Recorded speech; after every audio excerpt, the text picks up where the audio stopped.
Hello, this is Little Green Ghouls, and today we're switching up the formula and I'm taking a look at Goosebumps 2023. I did a pretty good job avoiding spoilers for this show, and went in not really knowing what to expect. This wasn't easy because the Goosebumps subreddit was definitely flooded with unhappy people. I did see there was a lot of criticism around the show, some of it I would consider legit and some of it not, but I'll dig more into that at the end of the video.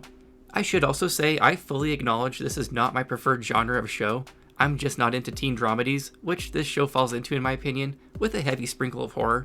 If we couldn't have an anthology like the original, I was hoping for more of a Buffy the Vampire Slayer Monster of the Week setup with a core cast, but I can't judge it for being something I didn't want, so I'm just accepting it for what it is. Like with the rest of Goosebumps, I'm not the target demographic and that's fine, I still make it work. If you're coming into this video looking for complaints around woke Disney, diversity, and the gays, you won't find that here, so maybe this video isn't for you. I want to first summarize the show itself, and because I can't seem to say anything with brevity, I put episode by episode timestamps in the video description. Also, this took forever, so consider subscribing if you watch my stuff and aren't already subscribed. But let's just jump right into it with episode 1, Say Cheese and Die. The first episode opens with a trip to 1993 in my homeland, the Pacific Northwest, specifically a town called Port Lawrence in Washington State. I was briefly excited to see a cuckoo clock because I was like, oh, cuckoo clock of doom. But in hindsight, this really is about the caliber of Goosebumps reference this show supplies. It's then followed up by some more Goosebumps book references, an old Polaroid camera, a lackluster haunted mask, and some worms. The camera focuses on a mystery kid who I now know as Harold Biddle, and he's quite the little artist with his decked out manifesto. We then have some ghostly ding-dong-ditch antics, followed by a full-on ghost invasion, and then Harold proceeds to get roasted in a fire, seemingly by whatever this presence was. They'll dive more into this scene in later episodes. We then get probably some of the most disappointing opening credits in recent history. The OG series credits go hard with memorable shots and music, and this one is just kinda there. It'd honestly be hard to come up with a title sequence more boring than this. The show then returns to 2023, and we're listening to Unholy by Sam Smith, which I've heard people take issue with. I feel like kids obliviously listening to inappropriate music is a tale as old as time. Like, Pony was a hit in my elementary school growing up, so no pearls clutched there for me. We meet 3 of our main characters, James, Isaiah, and Lucas. They're all kind of annoying, each in their own way, but harmless. It cuts to a pep rally, and I feel like these kids might get more school spirit if they turned on the lights. Why is this gym so dark? The whole school is actually lit this way, and it's kind of funny once you notice it. They're saving energy, I guess. At this pep rally, we're introduced to Margot, who is busy reading a book because she's not like the other girls. It's also looking like Isaiah is going to be our classic jock character, while James is the quirky best friend, who is currently dressed as a mascot getting in trouble for humping the air. There's some awkward flirting between Lucas and Margot, because this is a teen dramedy, so get used to it. There will be a lot of it. We also get a brief look at a character named Isabella, and she's part of the AV club and busy being a nobody. The show shifts focus on James, and we get to court some controversy because he's gay, and has the audacity to not be trapped in a coming out plotline. This had some people of the Goosebumps subreddit all in a tizzy, but it's whatever. I've sat through easily hundreds of straight blah romance storylines that I couldn't give less of a shit about, and I'm still standing. Woke Goosebumps, call 911, shoving things down people's throats and whatnot. That's the extent of my take on woke Goosebumps. I hope that was satisfying for the culture war gods. James has a crush on Sam, who looks like he's 25, so James really should be concerned how many times this guy was held back. This actually made me nosy on all the actors' ages. The youngest is Margot at 24. Isaiah is straight up 28 playing a high schooler. It's like a Dear Evan Hansen situation all over this show, but I guess that's normal for the genre. We get a quick glimpse at Allison, Isaiah's girlfriend, and she's being trolled by some mystery person who edited her virtual Halloween party invite to include pig squealing noises. Isaiah is having some classic TV jock problems and needs to pass one of his classes to play at the big game, so I'm sure that's a storyline I'll be super invested in. It then cuts to modern day Scream Queen Justin Long, and he's outside the death house from the opening scene. We learn his name is Nathan Bratt, and he just inherited this house that's been abandoned for 30 years. We get some lore to this house, where it turns out that after Harold Biddle burned to death, his parents skipped town and were never seen again. This murder scene basement has been conveniently jammed shut for 30 years, and Mr. Bratt wants to explore it so he can find some Goosebumps treasures. However, he cuts his hand trying to crowbar the door open, and we get a CGI blood splatter that turns into a CGI blood stream that flows its way into the door, magically unlocking it. I'm always here for a dark magic blood sacrifice. After some more Isaiah family drama, he is distraught about this high-stakes test, but not enough to actually consider studying. It's decided he's just going to cheat with Margot's help. We also see that we have the dreaded love triangle between Allison, Isaiah, and Margot. I think we as a society should channel our energy into ending love triangle storylines. Does anyone on Earth actually enjoy watching fucking love triangles play out on nearly every single show ever? It's tedious ass shit. Oh, and there are multiple love triangles in this show, so prepare yourself for that. It's now Halloween party time, and they're sticking true to the books with some classic Goosebumps breaking and entering. They're gonna party at Mr. Bratt's house, because Isaiah knows the passcode to the lockbox. They're setting up when, oh no, the power cuts out, so off to the haunted basement they go in search of a breaker box.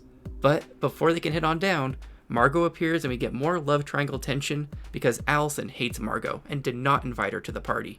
Isaiah heads into the basement alone because Allison doesn't want Margot to go with him. Isaiah is briefly sealed in the basement before popping out and taking pictures of everyone. The episode is called Say Cheese and Die after all. We then get some high school red solo cup party shenanigans. Lucas appears to flirt with Margot and shows off a cup of worms they found in the kitchen. I'll go eat worms. There is more riveting love triangle drama before Mr. Bratt appears and ends the party because all these kids are trashing his new house. Kids flee the house before the cops arrive and Allison ends up lost in the woods where she comes across the ghost of Harold Biddle, who died in the opening scene. It seems to be the first solid attempt at a scare in the show. The next day, Mr. Bratt shows up at the high school to drop off Isaiah's backpack he left at the house party, and we learn he's actually the new English teacher. Isaiah opens his backpack and finds 2 Polaroids that show Allison being attacked in the woods and Margot grasping at her throat by the vending machine. I was assuming allergies would be involved with that one. And they were. Ghost Biddle distracts Margot, and the vending machine switches her snack to a candy bar with nuts that she just mindlessly chomps on. Good thing she carries her EpiPen and the drama lasts all of 10 seconds. Isaiah tries to inform James of the camera situation, but he does what any Goosebumps character does around a haunted camera and snaps his picture instead. The Polaroid then shows Isaiah with a broken arm at what I'm assuming is the big game. Isaiah tries to show Margot the cursed camera, but is met with relationship drama because she's tired of him only coming to her when he has a problem. Isaiah doesn't mess around with curses and proceeds to smash and burn the camera, but we all know this won't be effective, and later that night his arm is snapped at the big game, right after discovering the camera is back to life in his locker. Isaiah is attacked by CGI fire ghost football players that no one else can see, except for Nora, the coffee shop lady we saw in the show opening, who is also Lucas's mother.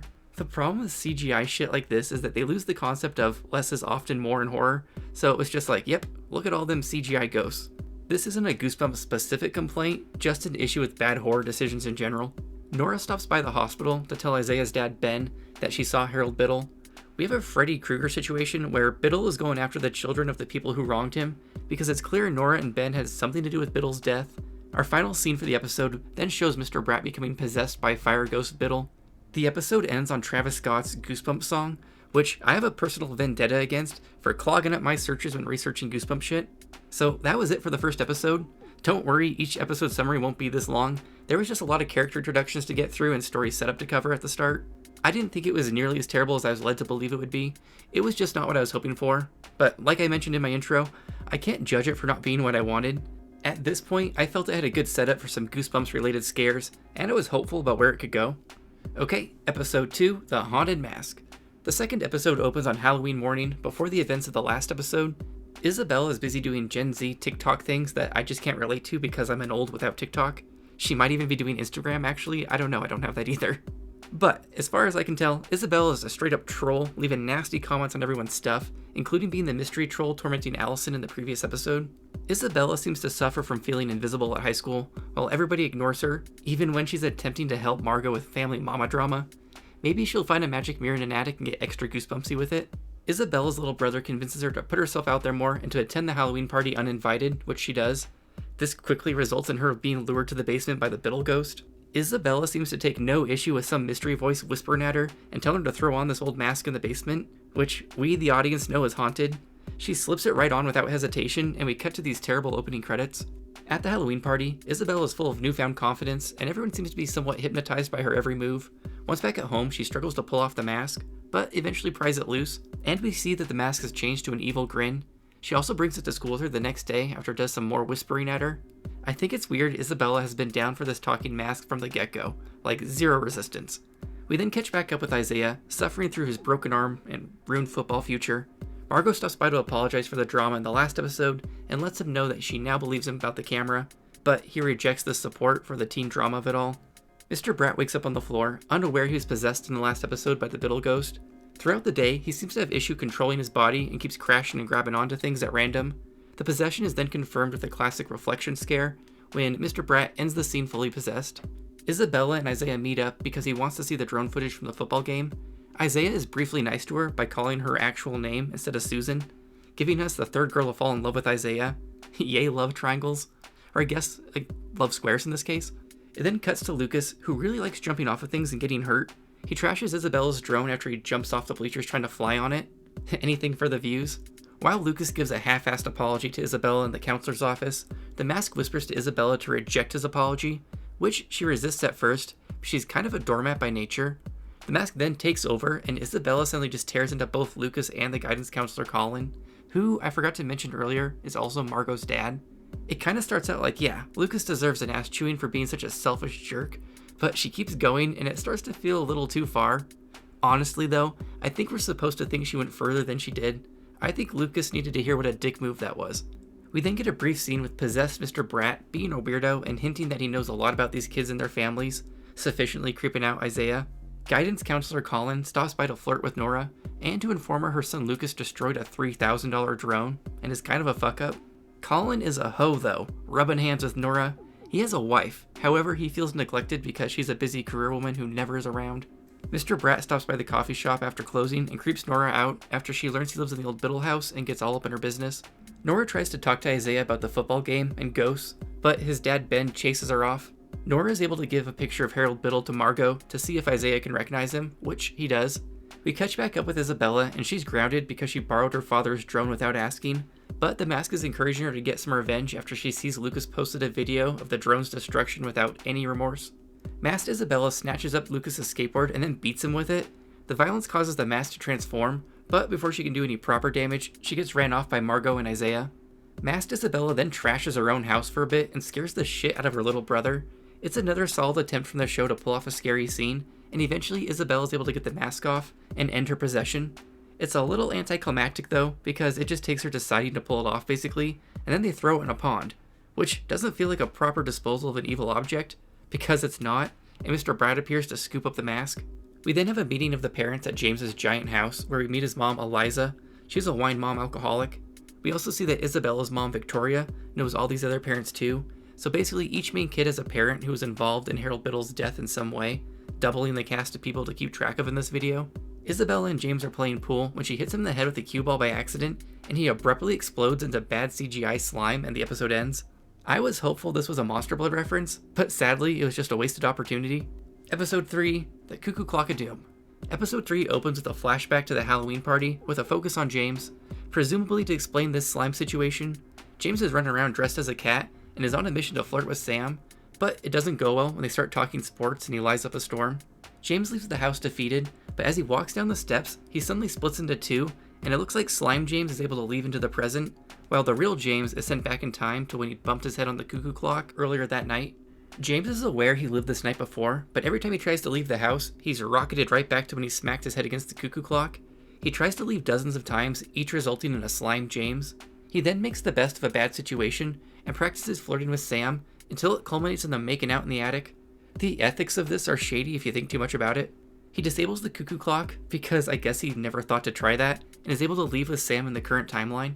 The next day, James is attacked in his kitchen by all the James slime clones. The slime Jameses kidnap him, take him to an abandoned mine, and throw him into a pit. The James clones then proceed to spread teenage drama everywhere they go, until we see that Isabella accidentally killed one of the James clones with the cue ball. Another James clone appears and tries to convince everybody it was just a prank bro, but Isabella remains unconvinced. Margot and Isaiah are still trying to solve the mystery of the masked monster and evil camera, but when they try to inform James, they're met with one of the clones, who continues to be nasty and stir up drama. Isabella appears out of nowhere and smashes James in the head with a bat, exploding him again. It really feels like a missed opportunity to not have this slime be Monster Blood green. Maybe they're worried about Nickelodeon getting mad. Isabella brings Margot and Isaiah up to speed on the mask situation and shares her theory on there being James clones made of slime running around, and they in turn let her know about the haunted camera. This allows the kids to all realize there's something going on with the Biddle house. We briefly check in on James in the giant pit, and he's busy drinking puddle water and finds himself some tools that might help him escape. Meanwhile, Justin Long continues to chew the scenery and dances around the house listening to I'm Gonna Be by the Proclaimers, while he messes with the haunted mask and has himself a bowl of worms. He's kind of the best part of the show so far. Guidance counselor Colin stops by and has some awkward conversation with Mr. Bratt. He shares he's not from Port Lawrence, but his wife Sarah is, which really catches Mr. Bratt's attention, because we know she had something to do with Biddle's death. James makes an attempt out of the hole, but his pallet ladder fails. However, he notices wind coming through the rock pile, so he's about to tunnel out. Isabella, Isaiah, and Margot stalk one of the James clones and follow him into an abandoned mineshaft, which ends up being a trap, and he launches a minecart at them. We have a who's the real James standoff, but surprise, none of them are real. It's a good thing they all have these duplicate outfits handy. They throw Isaiah into a pit with the real James. We then get some unneeded teen drama where James is hurt that no one could tell there were imposters running around. Margot and Isabella then bust through the cave wall, because I guess the clones didn't bother to capture them, even though they were right next to Isaiah, which doesn't really make any sense, but moving on. The boys get separated from the girls, and they have a battle against the Jameses, where we have lots of slime action, including some curb stomping. Once free of the James clones, the kids meet at the coffee shop and call Margot's mom to ask about Harold Biddle. She, of course, is very cryptic and tells the kids she's coming home, but to not trust the other parents. The episode then ends with one last James clone bringing Mr. Bratt an old suitcase, but when he opens it, there's nothing there. It's clear Slappy was supposed to be in this due to all the promo for this show. Mr. Bratt gets pissed and kills the James clone. We then cut to credits with heads will roll by the Yeah Yeah Yeahs. This is only relevant because I love the Yeah Yeah Yeahs. Episode 4, Go Eat Worms. We open with Lucas getting ready to do another stupid stunt, which he dedicates to his dead father, so we're going to blame his shitty behavior on his daddy issues because his dad was really into stunt motocross. It cuts to Colin and Nora, and it's confirmed they're sleeping together because Colin and Sarah are secretly separated, but still married, so the lines are blurred here. The episode then kind of comes to a crawl as we review what's happened with all these kids, in case it was too complicated the first time around, I guess, and then spend some more time dwelling on dead dad. Mr. Bratt is on the hunt for Slappy, and it appears Lucas potentially has it since it's his episode. Lucas invites Margot to his room because he has something important to show her, and it's not Slappy. It's a video he took of their parents making out, which is awkward. Shit gets weirder because Lucas tries to cheer her up by showing her some worms from that red Solo cup he found at the Halloween party. He somehow accidentally snorts this worm, and it's effectively gross. This lets us know that something's not quite right with Lucas and adds some excitement to a pretty slow episode. That night, these worms appear to be multiplying and sentient. They also really want to be inside of Lucas. The next morning, he tries to eat a burrito, but seems grossed out by it. However, he is then really into eating compost, which is another nice gross scene. Lucas appears to no longer feel pain and can heal himself, which he discovers by smashing his fingers in his locker. We finally get a look at Allison again, who's been MIA since her attack in the forest in episode 1. We don't learn much about her because of the love triangle stuff, so who knows what happened to her really. Instead, Allison rats out Isaiah for cheating on the test with the help of Margot so he could play in the big game. The kids then realize Lucas has been acting weird ever since he found the worms at the Biddle house, but this is interrupted by more test cheating drama, and Margot confronts her dad for cheating on her mom. Meanwhile, Lucas decides to ride his dirt bike off the roof of the school, smashing Counselor Colin's car, and then Lucas suggests that Colin stop smashing his mom. We get confirmation that Lucas is full of worms as they heal his broken shoulder. Margot tells Nora about her concerns and informs her that Lucas is off to Booms of Doom, which is where his dad died. Like I said, daddy issues is the theme of this one. Nora then drops the bomb that his dad actually intentionally killed himself doing the jump. This wasn't just a stunt gone wrong, causing him to vomit worms everywhere. Lucas and Nora hug and cry for a bit until they're attacked by a giant shape-shifting creature made of worms that proceeds to chase Lucas through the forest and into a lumber mill. Nora fires up the industrial wood chipper, and Lucas motocrosses his way to safety, shredding the worm beast. Nora then tries to tell the cops exactly what happened and ends up in the psych ward, where Isabella's mom works in the last scene of the episode. Episode 5, Reader Beware. This episode opens with Nora in the psych ward, still seeing visions of Harold Biddle, while Mr. Bratt checks in on her in his hunt for Slappy. Meanwhile, Lucas is staying with Margot and her dad, which is sufficiently uncomfortable given the affair situation. This doesn't stop these two kids from flirting though, because remember, this is a teen dramedy. If a boy and a girl are within proximity of each other, they must fall in love. That's the rules. Margot's mom Sarah returns to make the situation even better, and we're treated to an awkward dinner scene. We have even more teen drama with Isaiah and James discussing Isaiah and Allison's breakup. This of course leads to talk around the now Lucas, Isaiah, and Margot love triangle. Just when you think we've covered the relationship drama, we cut back to Margot and Lucas having more will they won't they moments on their way to James's house, where they ultimately have romance at the playground. Goosebumps was devoid of all things romance, so these storylines really do feel out of place. I will say though, that sure doesn't stop some people from shipping bland 12-year-old protagonists together, based off some of the comments I get in my book review videos. But Margot kisses Lucas and we attempt to get back to the plot at large, thank God. Sarah stops by to visit Nora, who is drugged out and warns Sarah that Biddle is after all the kids and wants Slappy back. Mr. Bratt delivers Harold Biddle's scrapbook to Margot, just to stir up some past demons. We get a 1993 flashback, complete with some Smashing Pumpkins, before Margot is interrupted by the school librarian, who she then asks about the old school dark room seen in the flashback. I'm mostly just mentioning this so I can point out the Stay Out of the Basement Easter egg poster on the wall. We're back to this flashback, which is actually more like a possessed vision with the scrapbook controlling Margot. We see Harold has photos of all his favorite things.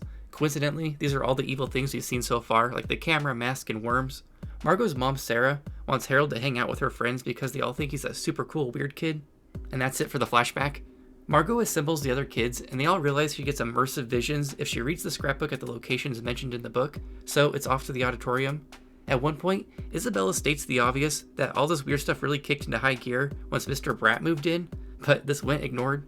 At the auditorium, Margot sees Biddle telling her mom that he's in danger, but she kind of just ditches him. Biddle then addresses Margot directly to show her something else, and then we get to see that she has all black possession eyes and kind of looks like a Mantis from Guardians of the Galaxy. It then jumps back to the parents, and Colin finally tells Sarah he's sleeping with Nora, which is kind of like, it's about time, considering the kids have known for days. They decide that their relationship is officially over, and we get back to more interesting things, with Sarah stopping by to tell Nora she believes her about the ghost shit, and to stop taking her meds so they can go save the kids. It's back to the kids, and they can't figure out how to get Margot out of her trance, and they finally conclude they need to take her to the Biddle house, so they load her up on a dolly and haul her ass out in sunglasses. Meanwhile, inside the scrapbook, Margot's getting a first-hand look at the night burnt-up Biddle died, where it shows what I kind of forgot wasn't already told to us because it's so obvious. The parents killed Biddle by accident while trying to retrieve Slappy's case. The kids still don't know what's in the case though, so Mr. Bratt ends the episode offering to show them what's inside the box. It's not Gwyneth Paltrow's head. Episode 6, Night of the Living Dummy. This one opens up right where we left off, with Mr. Bratt sitting the kids down to tell them all about this mystery case. And then we're in a flashback to 1925 with his grandfather. We see that the grandfather is a struggling magician in New York who ends up buying a ventriloquist dummy, the famous and somewhat overexposed Slappy. He reads the magic words found on Slappy, and we all know where it goes from here. I do like the look of this version of Slappy. In particular, the eyes and hair make him look extra menacing. I'm not really feeling the voice though when he first comes to life on stage. This man is a true muttonhead, a simpleton, a ninny, an ignorant flumdiddly-coot. Slappy rockets the grandfather to fame, but at the cost of his family, because he straight up says he chooses Slappy over his wife and baby. When the grandfather's fame starts to dwindle, and it's suggested that they add more to the act, Slappy has the grandfather place a curse on the theater manager that turns the man into a life-size dummy. That seems like the kind of murder that would draw a lot of unwanted attention to me, but we're going for dramatics, I guess. The grandfather then has a special delivery. It looks like the Coffin of Kondu, which, if you're familiar with some versions of Slappy folklore, it's likely some sort of sorcerer. The grandfather pulls a magic spell off the dead body and proceeds to read it. He gets a premonition of some disaster to come, so he stops the spell and throws Slappy into the case because he thinks this has gone too far. It then cuts to Port Lawrence, and the grandfather moves into what we know as the Biddle house. He hides Slappy's case in the wall of the basement, like the cask of Amontillado, and then dies. We're back to 1993 with some Radiohead, where Harold Biddle is moving into this house with his pet worms. The house is full of weird shit like the haunted mask from earlier, and they decide to make the basement Harold's hangout room. He's mostly fixated on keeping his worms happy though. Shocker, Harold has a history of being bullied, so he's nervous about his first day of school. His dad gets him a Polaroid camera so he can join the photo club, where he meets Nora and Sarah. We then have more teen romance stuff, and an X-Files reference, which I'm always here for. We start right on time because we like to make it home to watch X-Files. We are obsessed. Sarah wants Harold to hang out with all of her friends, but he has self-esteem issues and just doesn't think he's cool enough. We then get to see Harold dance around to I'm Gonna Be, like Mr. Bratt did earlier in the show. He also really can't decide on what grungy plaid shirt to wear and ends up not going to the party. He has a little tantrum and finds Slappy's hiding place. The parents are less than thrilled that their son has turned to ventriloquism in his time of loneliness. As expected, Harold reads the curse and brings Slappy to life. Harold decides to use Slappy in a theater class performance, and Slappy steals the show with some mildly edgy humor. It boosts his confidence, and he decides just to ignore that the doll is alive. Nora eventually comes across Harold and Slappy chatting, and it freaks her out, so she tries to warn Sarah. The parents stage an intervention because they think Harold is spending too much time with Slappy, and attempt to burn Slappy since they think he's corrupting their son. Slappy won't burn though. Harold walks in on his parents and proceeds to turn them into dummies at Slappy's request. It's then the talent show night at the high school, and Slappy is back on stage where he proceeds to viciously attack Harold's friend group, spilling secrets and stirring up teenage drama. I was really hoping he would slime the audience like in the book, but alas, he doesn't. Nora and Sarah convince everyone that Slappy has something to do with Harold's new nasty behavior, and they hatch a plan to steal Slappy. We then see a different perspective on the show's opening scene, as the kids kidnap Slappy and accidentally burn Harold to death. I'm still a little confused on why the fire was magic if Slappy is outside the house, but that's okay. Slappy springs to life while the kids are all like, oops, we killed Harold, and they decide they need to find a way to hide Slappy where no one will ever find him, and they settle on burying him in an old mine shaft. Possessed Mr. Brat finishes the story, and the current kids are all like, phew, at least our parents aren't like murderers, it was an accident. Mr. Brat does not agree and insists that the parents were evil and do deserve to be punished for stealing Harold's best friend, which is why Harold's ghost is targeting their children. I kept expecting there to be another layer to this twist, but the show just seems to be over-explaining things in case there's any sort of confusion on this pretty straightforward plot. In the final moment of the episode, Margot finally asks the obvious and wants to know why Mr. Brat knows all this, and he reveals himself to be Harold. Episode 7, Give Yourself Goosebumps. We again open right where the last episode left off, and Harold burns up and vanishes, promising to get Slappy back. The kids are then sealed in the house through magic, and when they try to escape, it's a void of nothing because they're actually trapped inside the scrapbook. It's now up to the parents to save the kids, but they have no idea they're missing since Mr. Brat has their cell phones and has been on a texting spree. Nora stopped taking her meds and confronts Victoria about sedating her, so now Nora is free from the psych ward and is on the case because she's fully aware there's an actual ghost running around. Mr. Brat is still after Nora though because he knows she has Slappy. She takes a mystery duffel bag out of town after a spat with Colin, presumably containing Slappy. Meanwhile, in the scrapbook, the kids are having some drama, blaming each other on who is the cause of all this. The consensus seems to be that it's largely Margot's fault for messing with the scrapbook. They eventually come across Mr. Brat, but he's the actual English teacher one in the scrapbook, not the possessed version. I kept forgetting Colin genuinely has no idea about the Slappy Biddle stuff, so he goes to Ben asking if there's some sort of secret involving a doll, because Nora just took off with a duffel bag that was full of doll parts out to the woods, which sends Ben out the door in a hurry. We're back to the kids, and they really want Mr. Brat to be the adult with all the answers, but he's not. Isabella spots a light outside in the abyss, so they make a curtain rope to lower into the light. We also get some romance between Isaiah and Isabella, because all characters must be paired off. It's essential to anything targeting that teen demographic. Isabella is lowered into the 1993 school because she's entering a different part of the scrapbook, or maybe Biddle's thoughts. She comes across an auditorium full of people who've all been dumbified by Slappy, and wants to be pulled back into the house pronto. Mr. Brat gets injured during this process and is sent back to his body briefly, but is quickly sent back to the scrapbook when Biddle sees his reflection. Isabella thinks she may have seen the future, which makes sense. Slappy's ultimate plan being to turn a bunch of people into dummies all at once and torture them seems very likely. It cuts to Ben, who is looking for where they buried Slappy in the mine, but encounters a James clone who seals him in a hole. Eliza was outside the mine and also encounters a James clone. Lucky for her, Ben gets right out of the hole and is able to wrestle the James clone while his mom turns him into slime. Back at the house, they've realized if they injure Mr. Brat, pain sends him back into his body, so they want to send him back so he can write a way out of the scrapbook for them, hence the Give Yourself Goosebumps episode title. This is all easier said than done, and we have multiple scenes of punching Mr. Brat in the face as he tries to write the way out, but he keeps getting sent back, until the scrapbook lands in a puddle, causing the house to melt in the episode's ending. Episode 8, You Can't Scare Me. Episode 8 opens with the kids melting through different scrapbook pages as Mr. Brat wrestles for control over his body. The kids eventually come across Harold's parents, who aren't going to the other side until their son comes with them. They also call him Hair Bear, like Care Bear, which is important later. Mr. Brat finally draws a portal out of the scrapbook, letting all the kids free, but when he's launched back into the scrapbook, the kids kind of just forget all about him for now. This leaves Harold back in control of his body and in hot pursuit of Nora, who is driving to the family cabin to dispose of Slappy. A cop stops by the cabin to warn Nora of an incoming winter storm and makes her dump the Slappy bag out because she's acting so suspicious. Little dismembered Slappy can still chat though, and he does some creepy blinking because that seems to be the Slappy money shot in Goosebumps. Possessed Mr. Pratt tries to follow after Nora, but the cop won't let him pass because the road's already too dangerous, so we watch him park his car and take off by foot. We then see all these kids are also on their way up to the cabin in James's giant Jeep.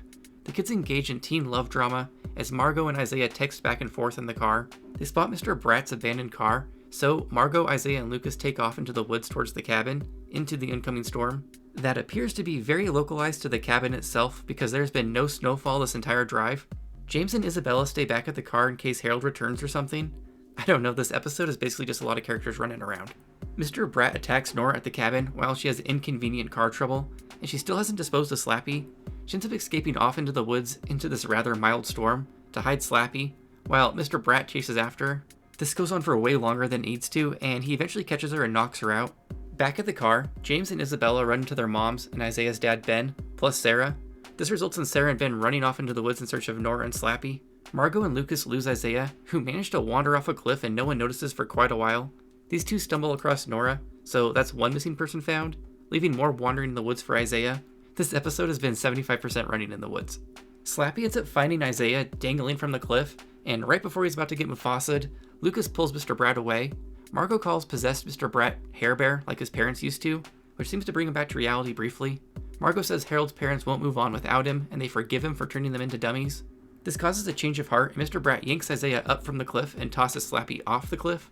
Mr. Bratt then burps out possession, and we watch Harold Biddle say his goodbyes to all his high school friends. This all felt very final episode, so I was left thinking, what the fuck are they going to do for the next 2 episodes? Mr. Bratt is finally back in control of his body, and the parents are like, yay, the curse is over. The episode ends with Slappy blinking at the bottom of the cliff, because like I said earlier, that's the Goosebumps money shot. Episode 9, Night of the Living Dummy Part 2. Based on the title of this, it was clear we aren't free of the dummy yet. I was left thinking, is no one aware that there are literally over 100 Goosebumps stories to choose from? Not everything Goosebumps needs to focus on Slappy. Freeing Biddleghost was just a mini finale. We're still gonna have to be subjected to more dummy blinking. We get a flashback to 6 months earlier in Portland, Oregon, where Mr. Bratt is teaching at a different high school. He ends up fired and we watch him get evicted. Things aren't going well for the man. We also see his poodle named Fifi, which I know is Goosebumps related. I just haven't read any of the Give Yourself Goosebumps books, and I likely never will. Also, this really doesn't matter because Fifi is promptly hit by a car. Mr. Bratt then learns he inherited his grandfather's property, and we catch back up with him in present day, where he's been properly traumatized and has an idea to turn all these recent events into a book. It then gives us an update on all the kids' post-Biddle drama. It's about as exciting as you'd imagine it would be. Isaiah is healing up and on track to return to football star status, but is unsure of what he wants at this point. Isabel and James become buddies, and Isabel is still crushing on Isaiah. Margot and Lucas are together, and she's now showing him nerd shit. Her mom, Sarah, is fully divorced, and wants Margot to return to Seattle with her. Colin and Nora are done having a secret affair and are engaged. Colin also knows all about Slappy and the Biddle Ghost. Oh, and Mr. Bratt had Fifi stuffed. That's all I have to say about that scene. The kids are off on a Seattle road trip, and Mr. Bratt tries to invite himself along because the man is a weirdo. The kids' parents are kind of over him, and he obviously shouldn't be hanging out with teenagers. Mr. Bratt hears back from the publisher about his book, but they want a better ending that wraps up Slappy's storyline. He has writer's block though, and has no idea how to end the story in a different way. We check in with the parents minus Sarah, and Nora's brought them all together because she wants to be friends again. As the halfway point of this episode, it is becoming painfully clear that this is a filler episode. I'll consider this homage to the books because they definitely had their share of filler too, despite being under 120 pages. In Seattle, the kids all go for gelato, except for Margot and Isaiah, because teen love triangle bullshit. He encourages her to go to Seattle with her mom. That's it basically. We then get an R.L. Stine cameo. While Mr. Bratt listens to a podcast on writing, Stine says every story needs a beginning, a middle, and a twist, which is very true to his work. This inspires Mr. Bratt to go retrieve Slappy's body from the cliff for reasons. That reason being the plot called for it. We cut to Margot and Lucas in line for donuts, where he's discouraging her about the move to Seattle, stating it's kind of depressing. As someone who's lived in Seattle, I honestly have to agree the weather just wasn't for me. I love the city itself though.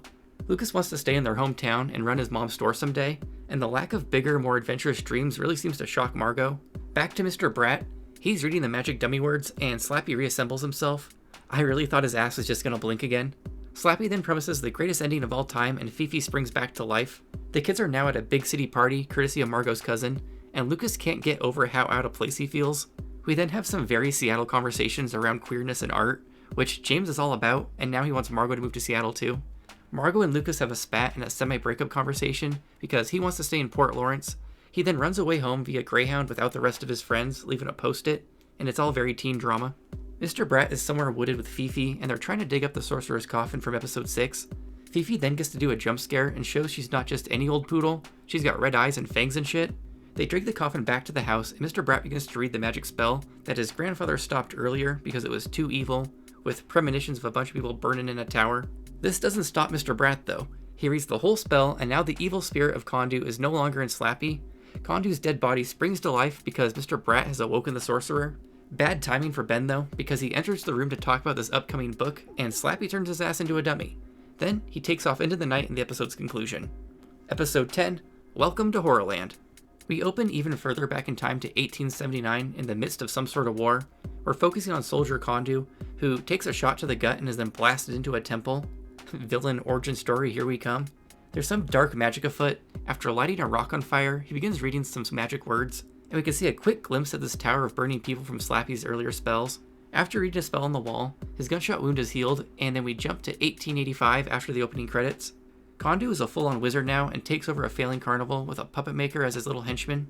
We hop to 1 year later, and we see Kondu has taken up a new hobby, transforming people into dummies, or puppets as he calls them. It's time for this mystery ritual with the Tower of Burning People, and the puppet maker gives Kondu a surprise gift, Slappy, who is made out of coffin wood. The puppet maker then turns the tables and reads a spell that puts Kondu's spirit into Slappy, but not before Kondu stabs the puppet maker to death. We're then back in Seattle with the continuation of teen breakup drama. It's not interesting. Lucas is back in Port Lawrence and runs into his dead dad, who claims he was in the witness protection program. Kondu is at work, and when Lucas goes in for a hug, we can see his mom is now a puppet, and so is Lucas. That's what he gets for being a drama llama. The show then jumps back into teen love drama, and Isaiah decides now is the time to talk to Margot about his feelings. Because 12 hours into a breakup is definitely the time for that. This goes better than it realistically should. Isaiah is riding high on his love confession, and is then offered a full ride to the University of Washington on a football scholarship, which is actually my alma mater. Go Huskies. But, surprise, it's Kondu again. We then see James have a similar too good to be true interaction with Sam, where he asks him to prom. Margot also gets one of these where her parents have suddenly decided to make up. Lucky for Margot, Isaiah realized this was all a trap and is able to save her from Kondu. James similarly didn't fall for the trap and arrives with Isabella in a Jeep, so all the kids are back together minus Lucas, who's a puppet. They look for Lucas and end up chasing him via dirt bike right into a bigger trap at the school, where they are swarmed with puppet people. We get a good look at this sacrificial wooden tower where everyone will be burned. The kids are brought to Mr. Bratt, where he informs them that he made a deal with Kondu. He also lets them know that Kondu is the one behind all the evil things, as if this hasn't been made abundantly clear multiple times at this point. Kondu takes them into a flashback where we watch him get injured in the war, and then he explains he was reborn in that temple, and that the lines of the temple are filled with curses that bring back monsters, ghosts, demons, and everything evil. Kondu thinks the absence of true horrors like monsters lets humans get bored to start wars with each other. So really, Kondu just thinks humanity benefits from a common enemy. He just needs to perform the ritual of the spire, because he needs to sacrifice 1,000 souls to summon all the evil things to stop war.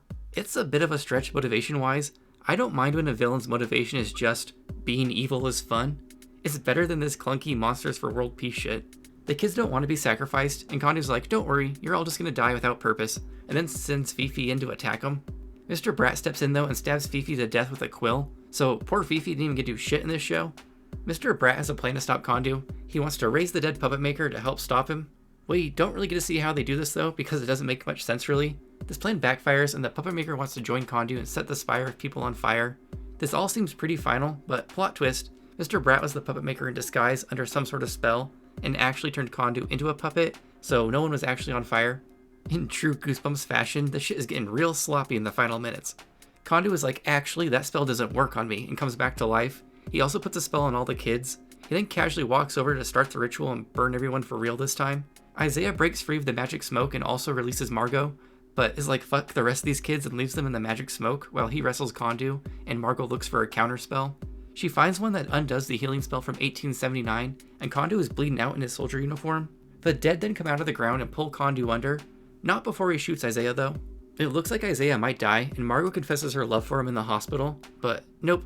After some more drama, Margot busts out the spellbook and heals Isaiah with the same spell that Kondu used to heal himself. Meanwhile, Mr. Bratt is in the bathroom, and as he's washing his face, he looks up and sees Kondu in his reflection. And that's it. That's how this show ends, on kind of a cliffhanger, but really, we'd be fine without a season 2. Overall, I thought Goosebumps 2023 was aggressively mediocre. The characters were fine. They for sure fall into that brand of writing where every moment with even slight tension needs to be met with some sort of quip, and that can get tiring after a while. There were very few moments where the characters even seemed to be actually afraid of the wild shit that was happening. The acting was solid enough considering the material they had to work with, and no one was phoning it in.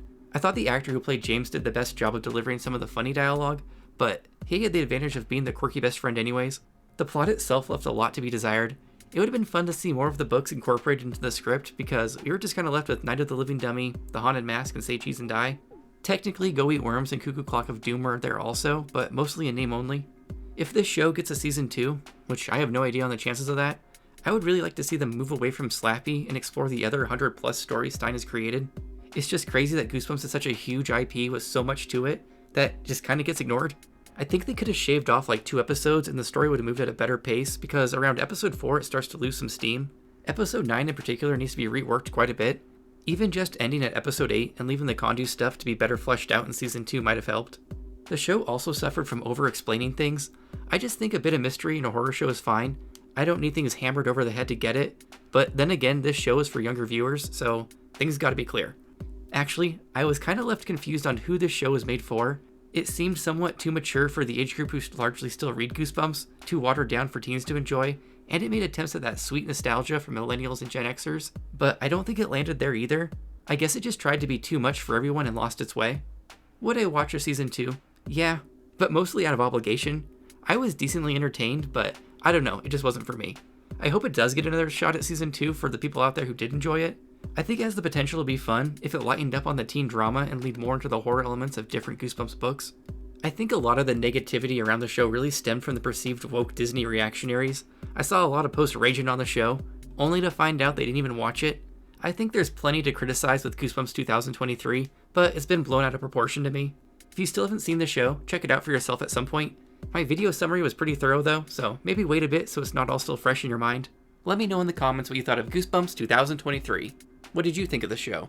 What were you hoping for with this new series? Are you optimistic about a season 2?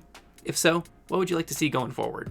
It was fun getting to step away from the books for a bit, but we'll be right back into Goosebumps Series 2000 next week. Anyways, as always, thanks again for watching, and make sure you subscribe for the pride, the love,